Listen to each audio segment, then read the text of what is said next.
Allahumma salli wa sallim wa barik ala sayyidina Muhammad wa ala alihi wa sallam barik wa sallim ajmain walhamdulillahi rabbil alamin hamdan na'imina hamdan syakirina hamdan yuafi ni'amah wa yukafi'u mazidah ya rabbana lakal hamdu kama yanbaghi li jalali wajhika karim wa 'azimi sultanik Allahumma taqabbal wa awsil sahaba ma qara'na minal Qur'an azim wa ma halalna wa ma sabahna wa ma astaghfarna wa ma sallaina ala nabina wa ma lana min sallam hadiyatan wasilatan wa barakah samilah ila hadrati habibina wa syafiina qurrati ainina Muhammad sallallahu wa ala alihi wa azwajihi wa ala dirratihi wa ashabi wa jami' ikhwanil anbiya wa syuhada sallallahu wal malaikatul qarabin khususan Syekh Abdul Qadir Jalani wa ila hadratina khususan bafakum fi hadil maqam Mbah Prapiak kang wonten ing mriki lan sedaya para leluhur, para arwah, para jin-jin kang wonten ing sekitar ya Allah wit ringin gong niki ya Allah.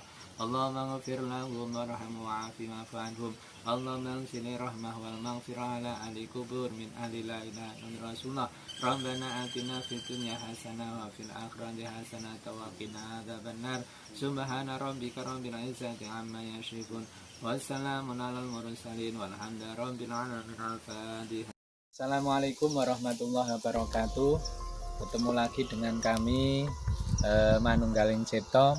Kami di sini akan menelusuri jejak Mbah Bagong yang konon moksa di tempat ini. Tempatnya di Ringin Gong. Ada batu yang sangat besar di sini sehingga sekarang batunya tertutupi oleh akar-akar pohon apa. Di tempat ini juga banyak orang yang bersiar di tempat ini. Kami buktikan dengan adanya banyak dupa-dupa yang dibakar di sini sebagai alat meditasi mereka, dan kami sebentar lagi akan naik ke atas untuk membuktikan bahwa sepengetahuan saya tadi Mbah Bagong berada di atas batu ini selama bertahun-tahun dan akhirnya beliau tidak terlihat oleh kasat mata. Ikuti kami dengan Manunggaling Cipta.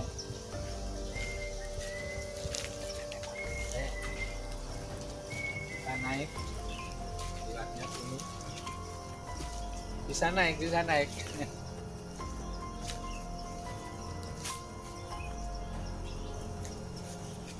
Bismillahirrahmanirrahim.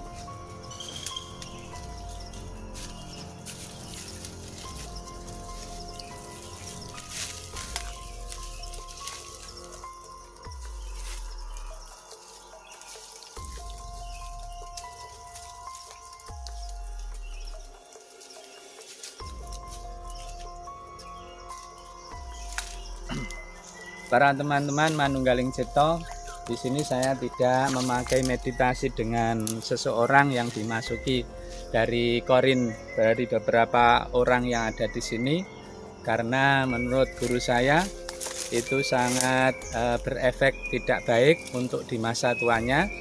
Nanti di masa tuanya akan sering lupa ingatan dan diberi keingatan yang hilang, alias dia akan ngelantur ngomongnya di masa tuanya. Jadi kami takut kalau mediasi orang yang tadinya tidak pernah dimasuki oleh korin-korin jin, maka akan terbuka jalannya dan mudah dimasuki oleh bangsa jin. Maka kami tidak memasukkan seseorang mediasi lewat korin-korin di tempat ini. Kami akan langsung meditasi sendiri untuk menjaga keamanan teman-teman semua. Saya akan kerja di sini.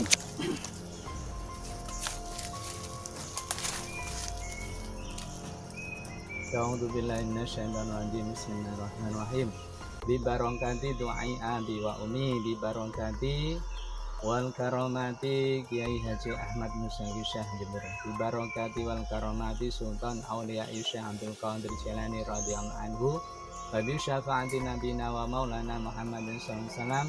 Bidillah waridallah ya Allah ya Allah ya Allah, innaka ala kulli syai'in qadir, ingzi hajatina ya Allah. Ya Allah, kawula nyuwun ingin kepanggih Mbah Bagong sing wonten panggonan niki lan cerita sejarahipun. Bismillahirrahmanirrahim.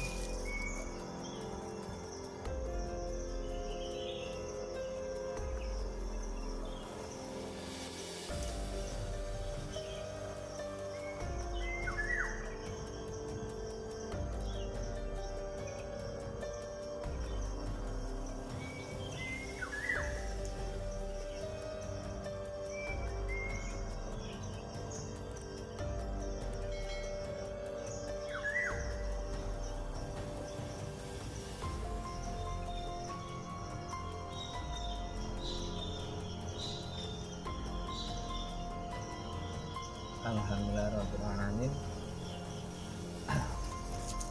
Masih bersama kami Manunggaling Cipto. Saya akan menceritakan asal usul dan cerita sekelumit tentang Mbah Bagong. Beliau adalah seorang dari masyarakat Plosorejo sini, dan beliau punya keistimewaan yaitu orang mengenalnya orang yang sinting atau orang yang enggak waras, tapi beliau adalah orang yang dekat dengan Sang Pencipta, sehingga apa yang dikehendaki Allah mengabulkannya. Termasuk pada Mbah Bagong ini adalah adik dari seorang lurah di desa ini, dan konon beliau suatu saat karena tidak pernah pakai baju, kakaknya itu bilang kepada adiknya, "Mbok gawe klambi, enek bupati arep rene gayo klambi kono, wong kok ora tau adus." Dibilang begitu. Karena dengan bilang begitu kakaknya, akhirnya yang namanya Mbah Bagong itu merasa tidak ada harganya atau tersinggung. Setelah beliau tersinggung, beliau itu punya keistimewaan lagi yang sekarang masih ada, yaitu peninggalannya sebuah capil buyuk, capil petani yang dari batu. Dari batu sekarang masih ada, mungkin nanti ada kesempatan untuk kita melihat. Dan peninggalannya lagi, setelah dikatain oleh kakaknya begitu, dia meninggalkan sebuah sumur dalam satu malam dengan tanpa meninggalkan tanah di atasnya. Dalam arti sumur yang digalinya persegi 4 itu dalam sekali, dan tidak ada tanah yang ada di permukaan sekitarnya ketika dia membuat. Dalam satu malam, tahu-tahu paginya beliau meninggalkan sebuah sumur di belakang rumahnya. Itu adalah keistimewaan Mbah Bagong. Setelah beliau membuat sumur, dia pergi ke arahnya ke sini adalah Ciluk ini, dan karena dia tersinggung atas perkataan kakaknya, akhirnya dia tidak mau pulang berada di sini. Setelah bertahun-tahun di sini, beliau akhirnya bertapa dan beliau muksa berada di tempat ini. Ini adalah petilasan Mbah Bagong di atas batu yang sangat besar, di bawah ringin yang sangat rindang dan besar ini. Ini adalah petilasan Mbah Bagong yang sampai sekarang ini saya melihat wujud beliau yang tidak yang orang-orangnya kecil dan tidak pakai baju. Beliau berada di sini dengan santai, dan menemui kita berada di sini, dan tadi ngomong-ngomong sebentar dengan beliau. Jadi kawasan ini adalah kawasan Ciluk, yang di sana adalah pegunungan, dan ini kawasan insya Allah perhutani kalau tidak salah. Ini adalah hutan lindung ya. Pohon-pohonnya masih sangat besar-besar, terbukti di sana gunung-gunung itu. Ini tempat wisata yang sangat indah untuk dikunjungi dan disiaroi. Tempat ini bagi para pecinta supranatural, spiritual, di sini sangat cocok karena tempatnya, hawanya sangat enak dan dingin. Mari kita menghadiahi Fatihah kepada Mbah Bagong, yang beliau saya lihat adalah orang yang muksa, adalah karena saya melihat jasadnya, saya melihat rupanya dengan sangat jelas, tidak seperti korin yang lain. Itu beliau, kita hadiah Fatihah. Al-Fatihah. A'udzubillahi minasyaitonir. Bismillahirrahmanirrahim. Alhamdulillahirabbil alamin. Ar-Rahmanir-Rahim. Maliki yaumiddin. Iyyaka na'budu wa iyyaka nasta'in. Ihdinas siratal mustaqim. Shiratal ladzina an'amta 'alaihim ghairil maghdubi 'alaihim waladdallin. Amin. Dan petilah di sini dari segi dunia lain ini banyak penunggu sosok-sosok yang ada di sini, termasuk ada 7 orang yang berada di bawah batu ini, bukan di bawahnya tapi di sekitar ini ada 7 orang penunggu di sini. Penunggu ini adalah saya lihat seorang yang berpakaian seperti orang dari pemerintahan. Jadi pakaiannya masih pakaian hitam, jas hitam ya, jas hitam pakai jarik yang di sini. Semuanya praktis dan sangat sangat indah dipandang, enak dipandang karena pakaiannya pakaian Jawa kuno, pakai jas hitam seperti itu dan diletakkan lencana di sini. Dan mereka pakai udeng semuanya, berada di sekitar batu ini. Nah, tapi beliau-beliau yang ada di sekitar batu ini tidak jelas, artinya mereka itu di sini meninggal, tapi dimakamkannya tidak di sini, tapi mereka hatinya berada di sini. Jadi mereka tidak bisa pindah dari tempat ini karena terperangkap di sekitar batu ini. Teman-teman, hati-hati kalau di sini, jangan pernah minta kekayaan di sini atau pesugihan di sini, karena di sini ada jin-jin penunggu lain yang sangat ganas.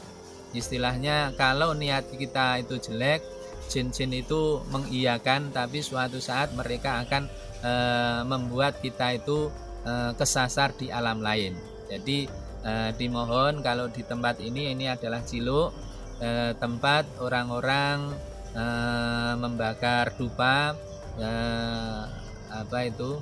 untuk bersila memohon kepada Allah untuk sesuatu hajat di sini, dan ada yang meminta di batu ini. Terbukti banyak sekali ada korin-korin, jin korin yang di sini itu adalah menjadi hamba-hamba tempat ini.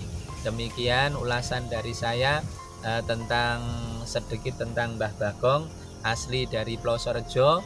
Beliau berada di sini untuk meditasi, mendekatkan diri kepada Allah Subhanahu wa taala. Dari kami cukup sampai di sini, nanti kita ketemu lagi di berikutnya. Jangan lupa subscribe, like, comment, and share dari Manunggaling Cipto. Wassalamualaikum warahmatullahi wabarakatuh.